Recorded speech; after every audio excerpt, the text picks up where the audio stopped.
মুঘল আমলের ঢাকার জনপ্রিয় একটি খাবার মাটন গ্লাসি। এখনো এর ঐতিহ্য ধরে রেখেছে পুরান ঢাকা। অনেকেই পুরান ঢাকায় ছুটে যান মজাদার এই খাবারের স্বাদ নিতে, তবে চেষ্টা করলে ঘরেই তৈরি করে ফেলতে পারেন এই মাটন গ্লাসি। রেসিপি দেখে নিন আজকের অনুষ্ঠানে। সাথে থাকছে আরও একটি মুখরোচক রেসিপি, চিংড়ি শুটকির ভর্তা।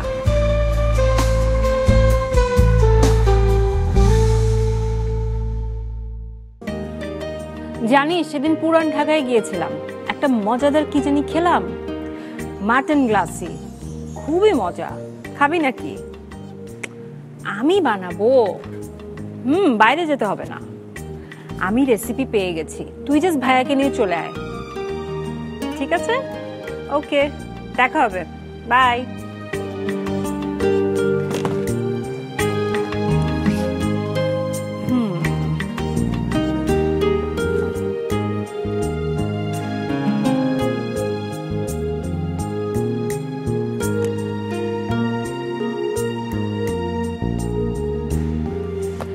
যুগে যুগে বাঙালির খাবারে বিভিন্ন জাতিগোষ্ঠীর খাবারের সংযোজন ঘটেছে। বিশেষ করে ভিনদেশি শাসকরা যখন এদেশে এসেছিল, যেমন তুর্কি, পার্সি, আফগান, আরব, তারা তাদের খাবারের অভ্যাসগুলো আমাদের মধ্যে তৈরি করে দিয়ে গেছেন। সেরকম অনেক বৈচিত্র্যময় নানান স্বাদের খাবারের রেসিপির সমাহার ঘটেছে কিন্তু এই বইটিতে, যে বইটির নাম হচ্ছে রাঁধুনির রান্নাঘর, বাংলার সেরা 100 রেসিপি। বাহির বাড়ির উঠোন থেকে ভেতর বাড়ির হেসে গল্পে মায়ায় জড়িয়ে থাকে নানান স্বাদের মিশে। দুই মলাটে বেঁধেছিলেন বাংলার সেই স্বাদ, ভুবন জুড়ে ছড়াবো এবার এই জেগেছে স্বাদ, এই বাংলার স্বাদ, রাঁধুনিদের স্বাদ, রাঁধুনির রান্নাঘর, বাংলার সেরা 100 রেসিপি।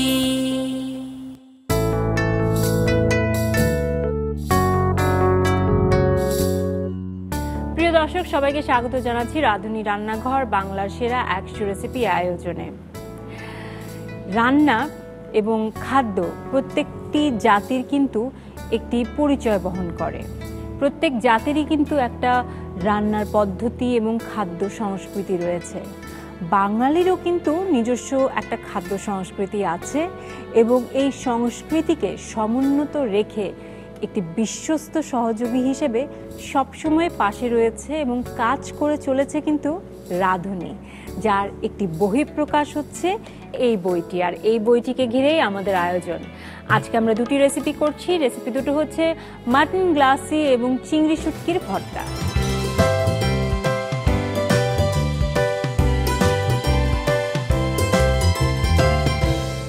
দেশসেরা রাঁধুনিদের থেকে বাছাইকৃত 100টি রেসিপি নিয়ে সাজানো হয়েছে এই বইটি এবং রেসিপিগুলো 8টি ক্যাটাগরিতে সাজানো হয়েছে। আজকে যে দুইটি রেসিপি আমরা তৈরি করছি সেটি আমরা নিয়েছি মাংসের লোভনীয় যত পদ এবং হরেক রকম ভর্তা, এই 2 ক্যাটাগরি থেকে। এবারে আমরা আমাদের প্রথম রেসিপিতে চলে যাচ্ছি। প্রথম রেসিপি তৈরি করছেন আমাদের অত্যন্ত পছন্দের গুণী রন্ধন শিল্পী নাজিয়া ফারহানা। বসুন আপু, কেমন আছেন? ভালো আছি, আপনি কেমন আছেন? আমি তো আপনি এসেছেন দেখে অনেক বেশি খুশি হয়ে গেলাম। আপু, মাটন গ্লাসি, এটা সম্পর্কে আসলে আমার আগে কখনো খুব বেশি একটা ধারণা ছিল না। আমি রিসেন্টলি জানলাম যে পুরান ঢাকা এটা খুব বিখ্যাত। একটু যদি এটা সম্পর্কে বলতেন। মাটন গ্লাসিটা হলো এটা আমাদের একদম আদি রেসিপি, খুব বনেদি একটা খাবার। মানে পুরান ঢাকার থেকে এই রেসিপিটার উৎপত্তি। ওখানে যখন খুব স্পেশাল মেহমান আসে বাসাতে, যেমন বাড়ির জামাই, সে তো বরাবরই খুব আদরের, তার সামনেতে দেওয়া হয়। বাড়িতে নতুন বউ আসলে তার সামনে, ইভেন পাত্রপাত্রী দেখতে আসলেও তাদেরকেও স্পেশাল জন্য এই ফুডটা দেওয়া হতো। এছাড়া বিভিন্ন ওদের স্পেশাল অকেশনগুলোতে এই খাবারগুলো করা হতো। এটা মেনলি একদম উৎসবের একটা খাবার এবং বিশেষ অতিথির জন্য বিশেষ আপ্যায়নের একটা খাবার। আপনার এই রেসিপিটার প্রতি আগ্রহ আসলো কিভাবে এবং এখানেই আপনি দিলেন বা কেন? আসলে আপু যখন এই বইয়ের কথাটা আমাদেরকে বলা হলো, তো এখানে যখন বলা হলো যে বাংলাদেশি রেসিপিগুলো তুলে ধরা হবে, এই যে আপনি যেমন বললেন মাটন গ্লাসে, আপনি নামটাই শুনেন নাই, আমাদের এরকম অনেক আদি রেসিপি কিন্তু হারিয়ে গেছে, যেগুলো আমাদের নিজস্ব রেসিপি, কিন্তু কালের বিবর্তন এগুলো অনেকভাবে অনেক জায়গায় ইম্প্রোভাইজ হয়েছে। তো তখন আমার মনে হলো যে এটা একটা খুব ভালো সুযোগ, আমাদের হারিয়ে যাওয়া বা আদি বা ঐতিহ্যবাহী রেসিপিগুলো এই বইয়ের মাধ্যমে আমরা সারা বিশ্বের কাছে তুলে ধরতে পারবো। কেননা এটা কিন্তু আমার বাংলাতেও যেমন আছে, আমার ইংলিশেও আছে। তাহলে যে কোনো ভাষাভাষী মানুষ কিন্তু সহজে এই রেসিপিটা জানতেও পারবে, পড়তেও পারবে, করতেও পারবে। কারো যদি খেতে ইচ্ছা করে ঘরে বসে অনায়াসে আজকে তো রেসিপিটা আপনি সামনাসামনি তৈরি করে দেখাবেন, খেতে পারবে। এটা আমার হচ্ছে সবচেয়ে ভালো লাগার বিষয়। আর একটা ব্যাপার হলো আপু, শুধুমাত্র যে আমরা ঢাকায় থেকে আমাদের খেতে ইচ্ছা করলো, পুরান ঢাকায় যেতে পারছি না বলে রেসিপিটা করা, সেটা কিন্তু না। সারা বিশ্বেরই বাংলা ভাষাভাষী যারা আছে বা বাংলাদেশের যারা আছে, যারা হয়তো অনেকে মানে ভাবে যে পুরান ঢাকার রেসিপি পুরান ঢাকার মানুষের হাতেই ভালো হবে, কিন্তু আমি যদি প্রপার রেসিপিটা জানি, প্রপার রেসিপিটা সম্বন্ধে আমার নলেজ থাকে, আমি কিন্তু যেই দেশেরই হই, যে অঞ্চলেরই মানুষ হই, রেসিপিটা কিন্তু আমি একেবারে সে আদি স্বাদ বা বনেদি বা ঐতিহ্যবাহী যে স্বাদটা, মানে কিছু কিছু থাকে না, যেমন একটা তেহারি বললে আমাদের মাথায় কিন্তু একটা ফ্লেভার বা একটা স্মেল ক্লিক করে, তেহারি মানে এরকম। তো এরকম মাটন গ্লাসিও যেহেতু একটা খুব ঐতিহ্যবাহী রেসিপি, তো খেতে গেলে যে পুরান ঢাকায় যাওয়া লাগবে বা আমার কারো পুরান ঢাকার হাতেই খাওয়া লাগবে, ব্যাপারটা এরকম। এই রেসিপি দেখে খুব সহজে যে কেউ করে ফেলতে পারবে। বাহ, দারুণ! এটা তো মানে জেনে আরো ভালো লাগছে। যারা মাটন পছন্দ করে, শাহী খাবার খেতে পছন্দ করে এবং মাটন গ্লাসি খেতে পছন্দ করে, তাদের জন্য তো আজকে খুবই আনন্দের একটা দিন আমি বলবো। এবং আমি যেটা দেখলাম ওই বইয়ের ছবিতে, মাটন গ্লাসি নাম হওয়ার কারণ কি এরকম যে আমি দেখলাম ঝোলটা একদম গ্লাসের মতো একদম চকচকে একটা ব্যাপার থাকে, যে চকচক করে, খুব একদম ট্রান্সপারেন্ট বা একদম গ্লাসের মতো যে একটা গ্লেজি একটা ভাব থাকে, সেটা থেকে গ্লেজিনেসের থেকেই অ্যাকচুয়ালি ওই নামটা চলে এসেছে। এই গ্লেজিনেস এবং গ্লাসি ব্যাপারটা কিভাবে আসে এখন সেটা দেখবার পালা। এর জন্য তো রান্নাঘরে যেতেই হবে। অবশ্যই, চলো।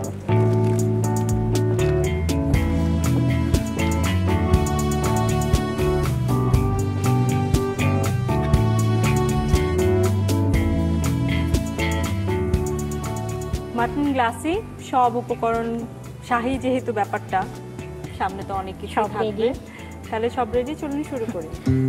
অবশ্যই আপু, আমরা সাধারণত ম্যারিনেশনের ক্ষেত্রে যেটা করি, যে আমরা মাংসের মধ্যে ডিরেক্ট মশলাগুলো দিই। আজকে এটার ক্ষেত্রে আমি হলো আগে মশলাগুলো আগে সব রেডি করব, তারপর ওটার মধ্যে মাংস মিশাবো। ঠিক আছে। আমার এখানে মাংস আছে 2 কেজি, আমার এখানে টক দই আছে 1 কাপ। ঠিক আছে। এবং এটা ভালোভাবে ফেটিয়ে রাখা আছে, আমি এটা দিয়ে দেবো। আপু একে একে এখন আমি বাটা মশলাগুলো দিয়ে দিব। এটা হলো রসুন বাটা, এটা আমি 1 চা চামচ দিচ্ছি। আদা বাটা সবসময় রসুন বাটা ডবল হয়, এটা 2 চা চামচ। এটা পোস্তদানা, যেহেতু বনেদি খাবার, পোস্তদানা তো যাবেই। আর এটা বাদাম বাটা মনে হচ্ছে। এটা বাদাম বাটা, এটাও 2 চা চামচ। তারপরে আপু কাজু বাদাম বাটা আছে। আচ্ছা, 2 রকম, একটা হচ্ছে আমাদের নরমাল বাদাম, আর একটা হলো চীনা বাদাম, একটা কাজু বাদাম। ঠিক আছে। এরপরে আপু কিশমিশ বাটা। কিশমিশ বাটা, ও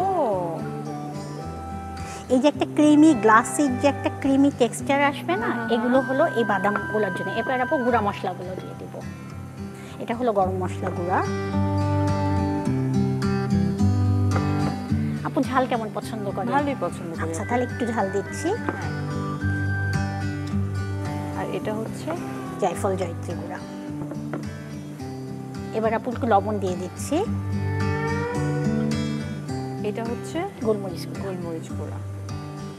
একটু চিনি রাখা আছে, একটু চিনিও দিব।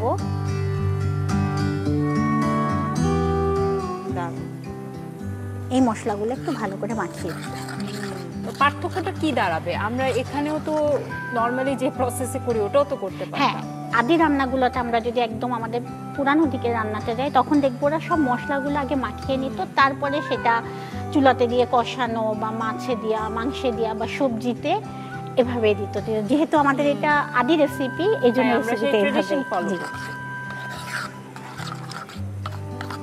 আমরা কি এটাতে মাংস দিয়ে ম্যারিনেট করব? হ্যাঁ, না এটা marinate করব। ম্যারিনেট করব। আচ্ছা, একটু মাংস যেহেতু আমরা 15 থেকে 20 মিনিট এটা ম্যারিনেশনে রাখবো। ওকে।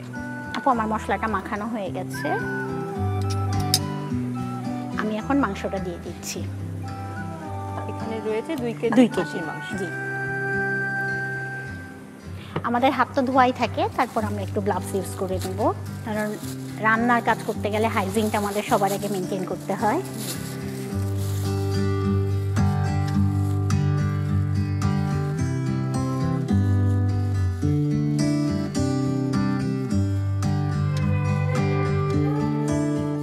মাংসে আমার মশলাটা মাখানো হয়ে গেছে, এটা আমি এখন 15 থেকে 20 মিনিটের জন্য ম্যারিনেশনে রাখবো। এই ফাঁকিতে আর অন্য কোনো প্রসেস আছে? হ্যাঁ, এটা তো করেছি তেলের মধ্যে যে গরম মশলা তেজপাতা দিয়ে যে ঘি দিয়ে বাকি প্রসেসটা ওটা করতে থাকবো, এর মধ্যে আমার এটা রেডি হয়ে Marination যাবে। হয়ে যাবে। আমি প্রথমে চুলাটা জ্বালিয়ে নিচ্ছি।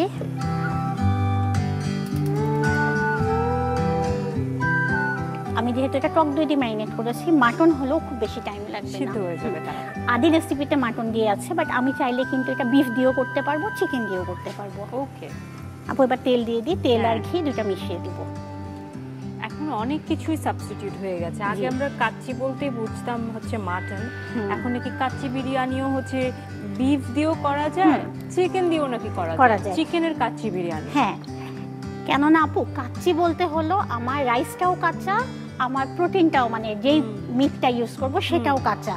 তো এখন কাঁচা দুইটা কাঁচা যখন আমি একসাথে দমে রান্না করব, মেথডটা কিন্তু কাচ্চি বিরিয়ানি বলতে কাঁচা জিনিস একসাথে দমে রান্না হচ্ছে, Right. সেটা হলো। তো এটা আমার মাটন দিয়েও হতে পারে, বিফ দিয়েও হতে পারে, চিকেন দিয়েও হতে পারে।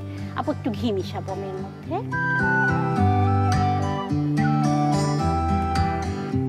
এখানে আমার একটু তেল বা ঘি একটু হাত খুলেই দিতে হবে, কারণ গ্লাসি একটু যে একটা চকচকে ফ্লেভারটা এটা এখান থেকেই আসবে। আমি চিন্তা করছি মোগলদের স্বাস্থ্য নিয়ে, তারা তখন আপু একটু তেজপাতা দিত, তখন কিন্তু তারা খুব ফ্রেশ জিনিস পেত, তখন তো সবই আসলে অর্গ্যানিক ছিল। এখন তো আসলে অনেক ধরনের কেমিক্যাল বা বিভিন্ন ধরনের প্রিজারভেটিভস চলে এসছে। আর যতই মোগল হোক রাজা বাদশাহ হোক, যেটাই আমরা বলি না কেন, কায়িক পরিশ্রম তো ছিল। হ্যাঁ, শরীরে যখন আমরা অ্যাবজর্ব করি, বার্ন করি না, তখনই কিন্তু আমাদের আমরা ওয়েটটা বাড়াতে থাকি। ঠিক আছে আপু আমার ম্যারিনেশনে 20 মিনিট হয়ে গেছে, আমি এখন মাংসটা দিয়ে দিচ্ছি।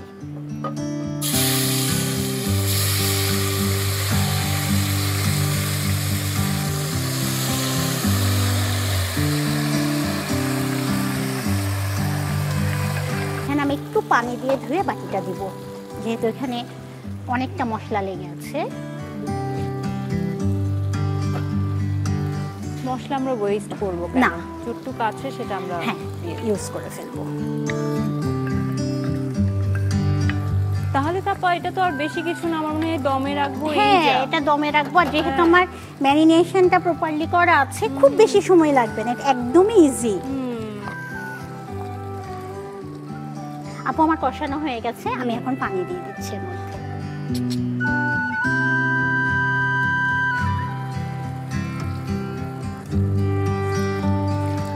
খুব বেশি যে পানি লাগবে সে ব্যাপার না, মোটামুটি এটা একটু ডুবে গেলেই হবে। আর আপু কালারটা দেখতে পেয়েছেন? কালার তো দারুণ, কিন্তু আমি ঠিক বুঝে উঠতে পারছি না গ্লাসি ব্যাপারটা কিভাবে আসবে। আমি হ্যাঁ। সেইটা দেখার অপেক্ষায়। আমরা যে তেলটা দিয়েছি, ঘিটা দিয়েছি এবং অন্যান্য, কারণ বাদাম থেকেও কিন্তু তেল ছাড়ে। 20 মিনিট মতো লাগবে আমার রান্না হতে। আমরা 20 মিনিট সময় নিচ্ছি। আপা পুরান ঢাকার তো অনেক ফেমাস একটি খাবার এই মাটন গ্লাসি, কি দিয়ে এটা সার্ভ করা হয়?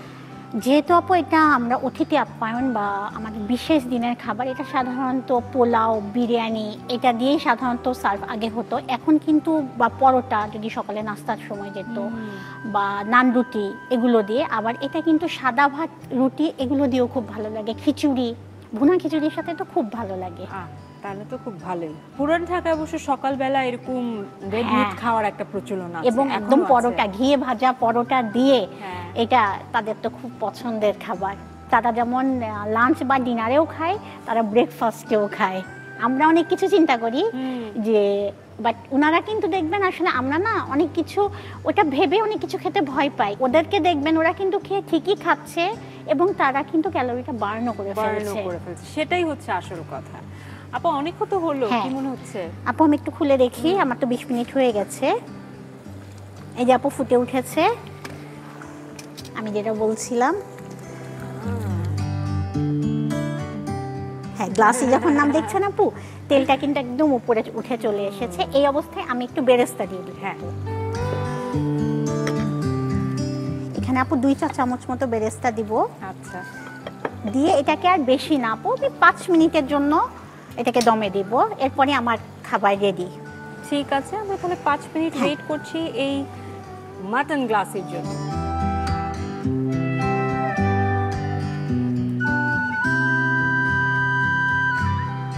আপু আমাদের গ্লেজি তো তৈরি হয়ে গেছে মনে হয়। জি আপু, আমরা একটু দেখি। দেখছেন আপু হয়ে গেছে, আমি চুলাটা বন্ধ করে দিচ্ছি। স্মেল কি পাচ্ছেন? খুবই ভালো মতো পাচ্ছি আপু। এটা ডান, আমি এখন এটাকে সার্ভ করব। ঠিক আছে।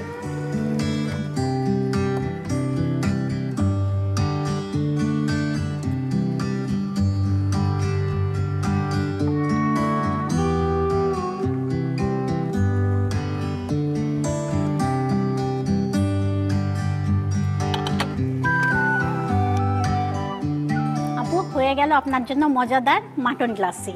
চমৎকার, সুন্দর দেখাচ্ছে, একদম চকচকে গ্লেজ দিচ্ছে। চমৎকার মাটন গ্লাসি তৈরি হয়ে গেছে। আমি তো আর অপেক্ষা করতে পারছি না স্বাদ নিতে, এটা ট্রাই করব। তবে প্রিয় দর্শক, যারা মাটন গ্লাসি পছন্দ করেন, খেতে পছন্দ করেন, বেশি দূরে যেতে চান না, ঘরে বসেই তৈরি করে ফেলতে পারেন। কি করতে হবে এখন সেজন্য? আবার পুরো প্রস্তুত প্রণালী একবার দেখে নিতে হবে।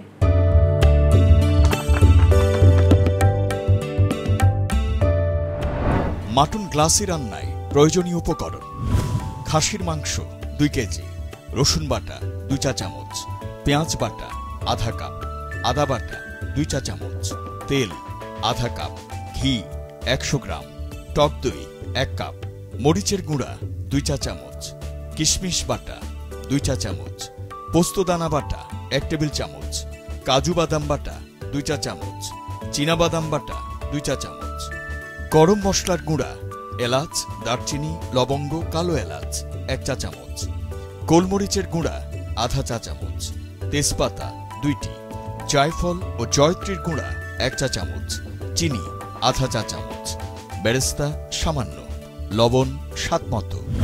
মাটন গ্লাসি রান্নার শুরুতে মাংস ম্যারিনেট করতে হবে। সেজন্য একটি বলে 1 কাপ ফেটানো টক দই, 1 চা চামচ রসুন বাটা, 2 চা চামচ করে আদা, পোস্তদানা, চীনাবাদাম, কাজু বাদাম এবং কিশমিশ বাটা। এছাড়াও 1 চা চামচ গরম মশলার গুঁড়া, 2 চা চামচ মরিচের গুঁড়া, 1 চা চামচ জায়ফল ও জয়ত্রীর গুঁড়া, স্বাদমতো লবণ, আধা চা চামচ করে গোলমরিচের গুঁড়া ও চিনি দিয়ে ভালোভাবে মেশান। এখন এই মিশ্রণটিতে আগেই ধুয়ে পানি ঝরিয়ে রাখা 2 কেজি খাসির মাংস দিয়ে ভালোভাবে মেখে সর্বনিম্ন 15-20 মিনিট থেকে 1 ঘন্টা ম্যারিনেট করুন। মাংস ম্যারিনেট হতে হতে চুলায় একটি হাঁড়ি দিয়ে গরম করে তাতে আধা কাপের মতো তেল ও 3 চা চামচ ঘি দিয়ে গরম করুন। তেল গরম হলে তাতে 2টি তেজপাতা মাঝখান দিয়ে চিড়ে দিয়ে সাথে ম্যারিনেটকৃত খাসির মাংসগুলো দিয়ে কিছুক্ষণ কষিয়ে নিন। কষানো হলে এতে পরিমাণ মতো পানি দিয়ে ঢেকে 20 মিনিটের মতো উচ্চতাপে রান্না করুন। 20 মিনিট পর পানি ফুটে উঠলে তাতে 2 চা চামচ পেঁয়াজ বেরেস্তা দিয়ে ঢেকে আরও 5 থেকে 10 মিনিটের মতো অল্প আঁচে রান্না করতে হবে। এ পর্যায়ে নামিয়ে গরম গরম পরোটা, নান কিংবা পোলাওয়ের সাথে পরিবেশন করুন মাটন গ্লাসি।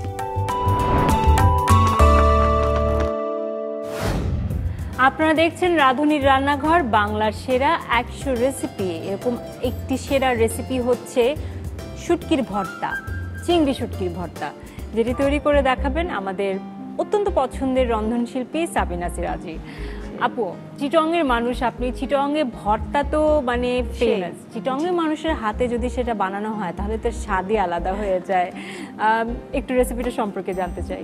আপু, আসলে রেসিপিটা খুবই সিম্পল একটা ব্যাপার, তবে একটা টেকনিক হলে সেই শুটকিটাকে মচমচা করে ভেজে তুলে রাখাটা, হ্যাঁ হ্যাঁ সেই টেকনিকটা আমার মনে হচ্ছে যে একটু সবাইকে দর্শকদের দেখিয়ে দেওয়াটা ভালো হবে।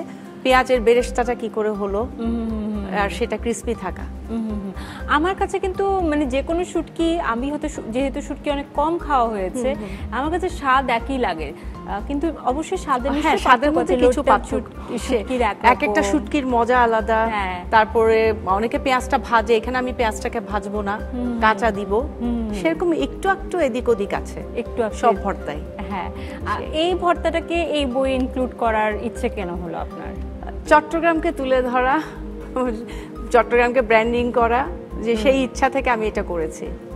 চিংড়ি মাছ তো আমার খুব পছন্দ, চিংড়ি শুটকিকে কি আলাদাভাবে বোঝা যায় কিনা আজকে সেটা আমি বোঝার চেষ্টা করব, যেহেতু ওভাবে আমার খাওয়া হয়নি কখনো।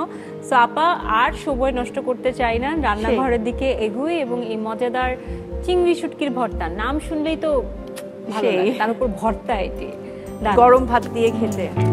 চলুন।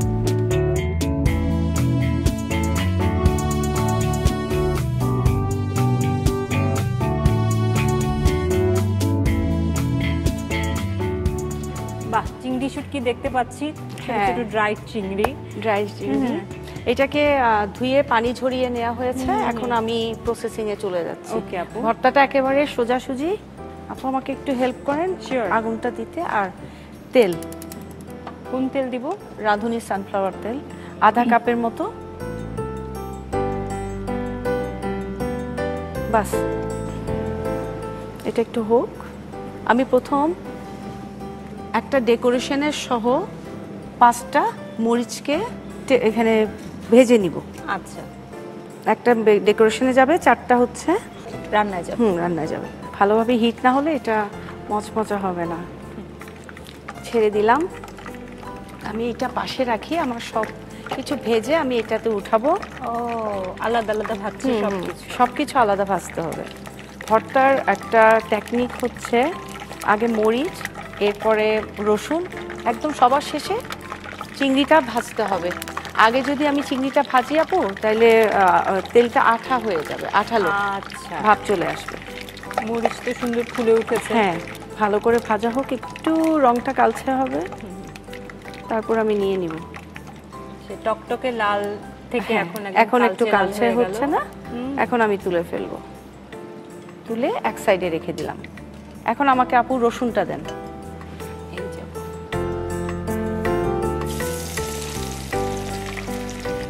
এরপরে আমি শুটকিটা দিয়ে দেব।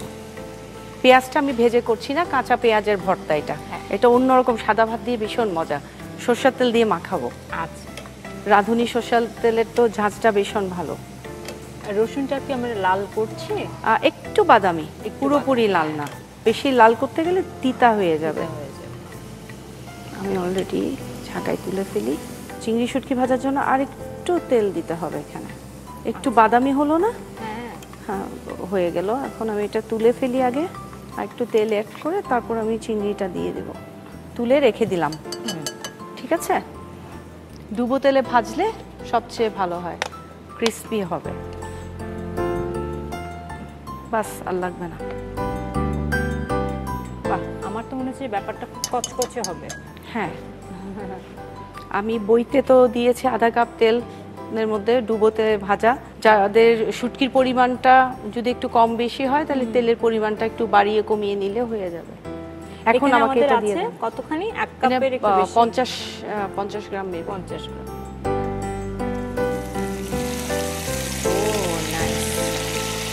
এখন এটা কিন্তু ঝেড়ে একেবারে সুন্দর করে ভেজে পানি ঝারিয়ে তারপর রাখা হয়েছে। মানে আগে একটু ভেজে নেওয়া হয়েছে। এর আগে বাছতে হয়, যেহেতু ছোট। হ্যাঁ, বেছে টেছে সুন্দর করে শুংগুলো ফেলে তারপর নিতে হয়।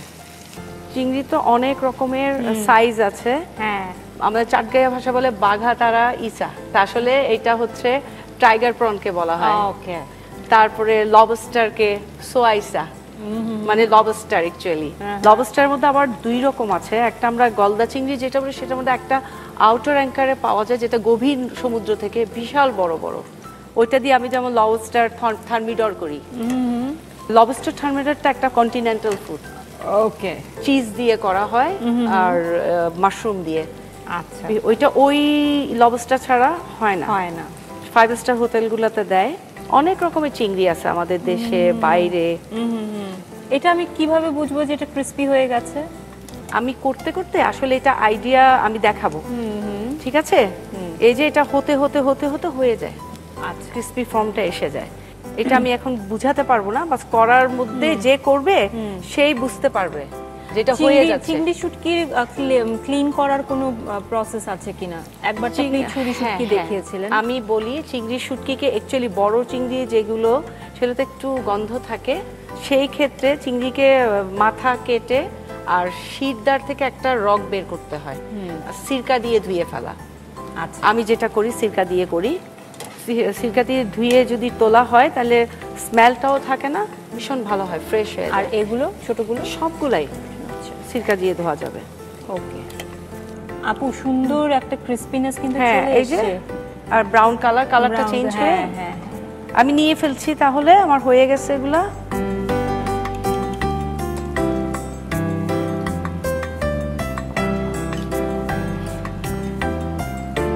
কুকিংটা একটা আর্ট, আর সময় নিয়ে ধৈর্য ধরে রেসিপিগুলো করতে হয়। হ্যাঁ, আমার তো মনে হচ্ছে এটা চিংড়ি শুটকি চিপস হয়ে গেছে, এতই ক্রিসপি।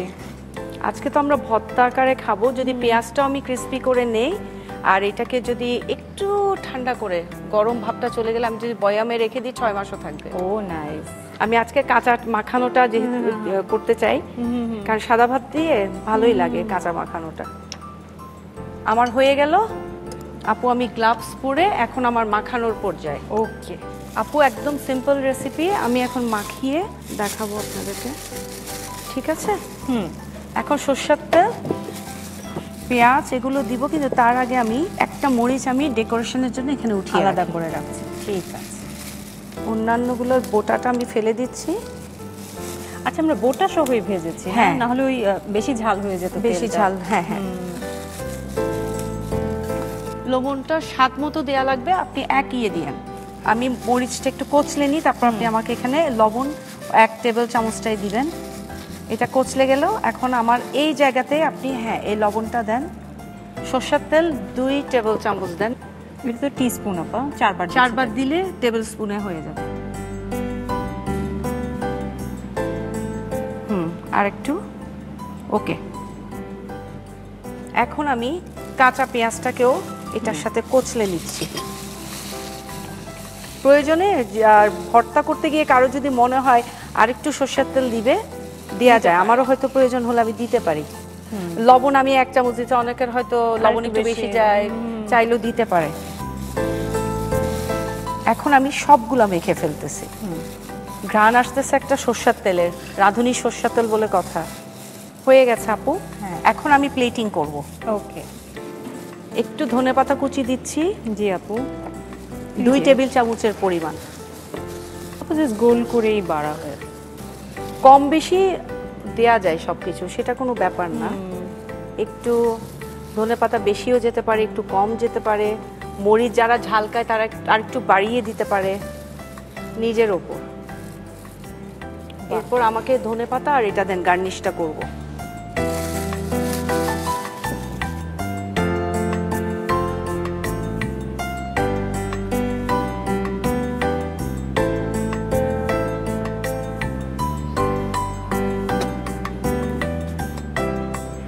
আপু, তৈরি হয়ে গেল চিংড়ি শুটকির ভর্তা। থ্যাংক ইউ আপু, এত চমৎকার, সুস্বাদু আর লোভনীয় লাগছে এটি দেখতে। খেতেও আমি জানি অসাধারণ হবে। আমি দেখছি যে বইটির সঙ্গে একেবারে খুব সুন্দর করে মিলিয়ে আপনি এর সার্ভিংটি করেছেন। অনেক অনেক ধন্যবাদ। আমি আর অপেক্ষা করতে পারছি না আপু, আমি এই পাটটা চুকিয়ে ঝটপট চলে যাব এটা খেতে। ওকে, প্রিয় দর্শক, পুরো প্রস্তুত প্রণালী প্লিজ দেখে নিন।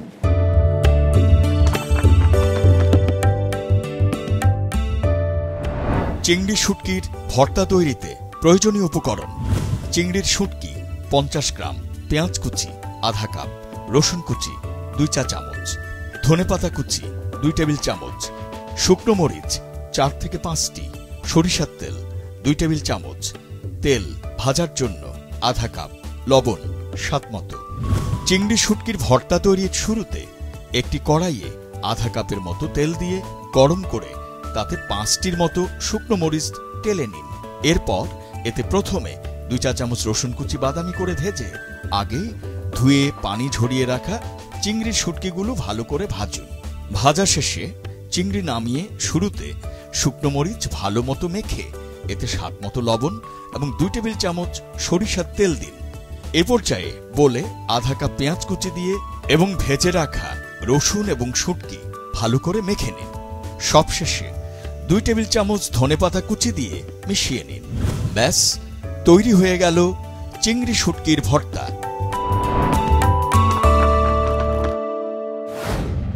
যেমনটি বলছিলাম, সময় তো নষ্ট করা একদম যাবে না, একেবারে ঝাঁপিয়ে পড়ছে আমি আজকে দুটো রেসিপিতে, চিংড়ি শুটকির ভর্তা আর ওখানে তো মাটন গ্লাসি। আর কি চাই জীবনে। আপা আমি ভাত বেড়ে দিচ্ছি, গরম ভাতের সাথে গরম গরম ভাত।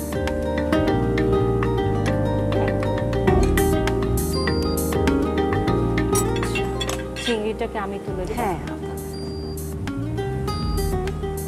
আপনিও নেন। হ্যাঁ আমি নিচ্ছি। আপু আপনার প্লেট নাজিয়া নাও। Thank you.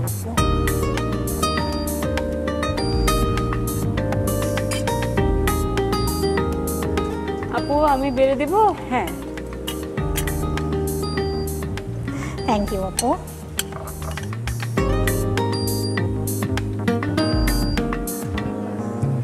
দুইটাই সাদা ভাতের সাথে ভালোই লাগে। হ্যাঁ। আর তোমার মাটন তো রুটির সাথেও ভালো যায়। হ্যাঁ, অনেক ভালো লাগছে। আমি ভর্তা দিয়ে আগে শুরু করি। হ্যাঁ, কেমন তোমার লাগছে? ভর্তা তো ভাতের সাথে তুলনাই নাই। জানি না কেমন হয়েছে। আপা কি করলেন? সম্ভব মজা হয়েছে আপু। ভালো হয়েছে? খুবই মজা। এত ক্রিস্পি আর দাঁতের মধ্যে যে কচকচ ব্যাপারটা, কাঁচা পেঁয়াজ হতে আরো ভালো লাগছে। আরো ভালো লাগছে। এত সুন্দর একটা অ্যারোমা মুখে দেওয়ার পর প্রত্যেকটা বাইটসে যে ফ্লেভার গুলো আসছে, মানে অসাধারণ আপু। থ্যাংক ইউ আপু। খাসিটাও ভীষণ ভালো হয়েছে, ঘিয়ের স্মেল সবকিছু অনেক ভালো হয়েছে। আপু পুরো শাহী, ঘিয়ের একটা চমৎকার ফ্লেভার, দারুণ। সব মশলাগুলো ব্যালেন্স হয়েছে কিন্তু খাসিতে। একদিকে শাহী ফ্লেভার, আরেকদিকে দেশি চাটগাই ফ্লেভার। পুরান ঢাকা আর চিটাগং মিলেমিশে গেছে। একদম দারুণ কম্বিনেশন। খুব খেলাম। এবার আমাদের পরের সেগমেন্টে যাবার পালা, যেটি হচ্ছে ঝটপট প্রশ্নের চটপট উত্তর। শুরু করছি ঝটপট প্রশ্নের চটপট উত্তর। দুইজনকে আমি তিনটি করে প্রশ্ন করছি, ঝটপট প্রশ্ন করবো, আপনারা চটপট উত্তর দেবেন, আপনারা তো এক্সপার্ট। আপু আপনাকে দিয়ে শুরু করি। প্রশ্ন হচ্ছে, কালো গোলমরিচ আর সাদা গোলমরিচের গাছ কি আলাদা? না, একই গাছে। একই গাছ, এটা প্রসেস করে আলাদা করা হয়। ওকে, জানতাম না, জানতাম। বাট কালোটা কিন্তু আপনি যখন না গোলমরিচটা পেকে যায় লাল হয়, ওটা দিয়ে কিন্তু কালোটা হচ্ছে। আর সাদাটা হয় যখন কাঁচা থাকে গোলমরিচ সবুজ, তখন কিন্তু এই জিনিসটা হচ্ছে। শুধুমাত্র ওইটার জন্য, ওই প্রসেসিং আলাদার জন্যই কিন্তু এই জিনিসটা কালার দুইটা আলাদা হয়ে স্বাদও যাচ্ছে। এই কারণে আলাদা। হ্যাঁ, যে কারণে সাদা গোলমরিচে কিন্তু ঝাল কম হয়, যেহেতু এটা কাঁচা থাকে। আর কালোটা পেকে তারপরে লাল হয়ে পেকে যাচ্ছে, এই জন্য ঝালটাও বেশি থাকে। ওকে, সেই পরের প্রশ্ন হচ্ছে, খসখস কিসের নাম? এটা একটা মশলার নাম। ঠিক উত্তর। পরের প্রশ্ন হচ্ছে, পাঁচন কি? এটা চট্টগ্রামের আরেকটা ঐতিহ্যবাহী খাবার বলতে পারেন। পাহাড়ি অঞ্চল, রাঙ্গামাটি, কাপ্তায়, আমাদের দেশে শহরে গ্রামে সব জায়গায় আমাদের যে সবজিগুলি পাওয়া যায় সেগুলো মিশিয়ে মিশাল একটা সবজি করা হয়। ওটাকে সব রকমের সবজি যায় ওখানে, শাক পাতা থেকে শুরু করে সব, ওইটাই পাচন। পয়লা বৈশাখে মানে আমাদের যেই বাজারগুলাতে এইটা নিয়েই কিন্তু সকাল থেকে বাজার বসে। ও, এই পাচনের শাকসবজিগুলো সবাই করে ঘরে এটা সেদিন। আপু এবার আপনার কাছে যাচ্ছি। প্রথম প্রশ্ন আপনাকে, তেজপাতা কি ধরনের মশলা? তেজপাতা হলো, এটা তো আমরা সুগন্ধি হিসেবে ব্যবহার করি। এটা একটা অ্যারোমেটিক মশলা, আবার এটা কিন্তু একটা ঔষধীয় মশলা, কারণ এটার অনেক ঔষধি গুণও আছে। সঠিক উত্তর। পরের প্রশ্ন হচ্ছে, দুরুস কুড়া কোন অঞ্চলের খাবার? দুরস্কুরা হলো যে আপুদের চিটাগাংয়ের একদম নাম করা একটা খাবার। আচ্ছা, আর শেষ প্রশ্ন হচ্ছে পর্দা বিরিয়ানি মূলত কোন দেশের রেসিপি? এটা হলো মিডল ইস্টের। কাকে কি প্রশ্ন করছি? পর্দা বিরিয়ানি তো আপারই রেসিপি, রান্না করা। আচ্ছা, এবারে হচ্ছে এই বইটি থেকে আমি 4টি প্রশ্ন করছি, যে উত্তর পারবে সে আগে হাত তুলবে, তার উত্তর আমি নেব। প্রশ্ন হচ্ছে রাঁধুনি রান্নাঘর বাংলার সেরা 100 রেসিপি বইটিতে আচারি মুগ ডালে কোন আচার ব্যবহার করা হয়েছে? সাতকরা, হ্যাঁ, সিলেটের সাতকরা। সিলেটের সাতকরা সঠিক উত্তর। দ্বিতীয় প্রশ্ন হচ্ছে রাঁধুনির রান্নাঘর বাংলা সেরা 100 রেসিপি বইটিতে শুটকির মরিচ খোলাতে কোন 2 ধরনের শুটকি ব্যবহার করা হয়েছে? এটা হলো 2 রকম শুটকি আছে, একটা হলো লইট্টা শুটকি আর একটা হলো ছুরি শুটকি। এটা আমাদের সেই জায়গারই। পরের প্রশ্ন হচ্ছে রাঁধুনির রান্নাঘর বাংলা সেরা 100 রেসিপি বইটিতে 5 ফোড়নে ভুনা খিচুড়িটি কার রেসিপি? অভিরূপ কুমার সিংহ। সঠিক উত্তর। শেষ প্রশ্ন হচ্ছে চট্টগ্রামের কালো ভুনা রেসিপিটি রাঁধুনির রান্নাঘর বাংলা সেরা 100 রেসিপি বইটিতে কোন ক্যাটাগরির এবং এর রন্ধন শিল্পী কে? এটা হলো আমাদের 1414 চ্যাম্পিয়ন রওশন আর আপা রেসিপি। এটা হলো মাংসের লোভনীয় সব পদের। একদম সঠিক উত্তর। এবারে আপনাদের জন্য কি থাকছে রাঁধুনির পক্ষ থেকে? চমৎকার এই ধন্যবাদ আপা। থ্যাংক ইউ সো মাচ আপা। Thank you so much. আপনাদের দুজনকে ধন্যবাদ এত দারুণ দারুণ রেসিপি এই বইতে ইনক্লুড করার জন্য, আমাদের আয়োজনের মাধ্যমে দর্শকদের সামনে উপস্থাপন করবার জন্য। আপনাকে অনেক ধন্যবাদ। আর রাঁধুনিকে এই জন্য ধন্যবাদ দিব, রাঁধুনির কারণে কিন্তু আমরা সবাই, আমরা নাজিয়ার, আমরা সবাই একটা পরিবার হতে পেরেছি। সবসময় একসাথে হয়ে আমাদের মজার দিন সময় কাটে। মাছরাঙ্গা আমাদেরকে ডাকে, তাকেও অনেক ধন্যবাদ। আপনাদেরকে ধন্যবাদ। আর আপু তোমাকে অনেক ধন্যবাদ, অনেক দিন পর দেখা হলো। ধন্যবাদ সবাইকে। আপু রাঁধুনিকেও অনেক ধন্যবাদ। আর এই প্রোগ্রামটাতে আমরা খুব মজা করে অনেকটা সময় কাটালাম, অনেক ভালো লাগলো, পুরানো অনেক সেই নস্টালজিয়াকে ফেরত আসলাম। অনেক অনেক ধন্যবাদ আপু। প্রিয় দর্শক, এবারে আপনাদের পালা। আপনাদের জন্য থাকছে কুইজ। আজকের কুইজটি জানবো, তবে তার আগে গত পর্বের কুইজের সঠিক উত্তর দিয়ে কে জিতে নিয়েছে এই বইটি তার নামটি জেনে আসি। রাঁধুনি রান্নাঘর বাংলা সেরা 100 রেসিপির গত পর্বের প্রশ্ন ছিল নোনা ইলিশ পাতুরি রান্নায় কোন সবজির পাতা ব্যবহার করা হয়েছে? RR26A কুমড়ো পাতা, RR26B লাউ পাতা। সঠিক উত্তর RR26B লাউ পাতা। আর সঠিক উত্তর দিয়ে বিজয়ী হয়েছেন বড় সরুন্দি মানিকগঞ্জ থেকে সিফাতুল্লাহ। অভিনন্দন আপনাকে। এবারে আমরা জেনে নেব আমাদের আজকের পর্বের কুইজ। রাঁধুনি রান্নাঘর বাংলা সেরা 100 রেসিপির আমাদের আজকের প্রশ্ন, মাটন গ্লাসি মূলত কোন এলাকার খাবার? RR27A পুরান ঢাকা, RR27B চট্টগ্রাম। উত্তর পাঠাতে আপনার মোবাইলের মেসেজ অপশনে গিয়ে টাইপ করুন MQ স্পেস RR27A অথবা RR27B আর পাঠিয়ে দিন 16239 এই নম্বরে। উত্তর পাঠানোর শেষ সময় আগামী বুধবার সন্ধ্যা 6টার মধ্যে। ভিন্ন স্বাদ ভিন্ন রেসিপি, তাই আমাদের এই ভিন্ন আয়োজন রাঁধুনির রান্নাঘর বাংলার সেরা 100 রেসিপি। আরও দুটি ভিন্ন ভিন্ন স্বাদের দুটো রেসিপি নিয়ে আমরা হাজির হব আগামী সপ্তাহে। সে পর্যন্ত আমি জানি আমাদের অপেক্ষায় তো আপনারা থাকবেনই, তবে এই অপেক্ষার মাঝে মজার মজার রান্না করতে থাকুন, ভালো থাকুন।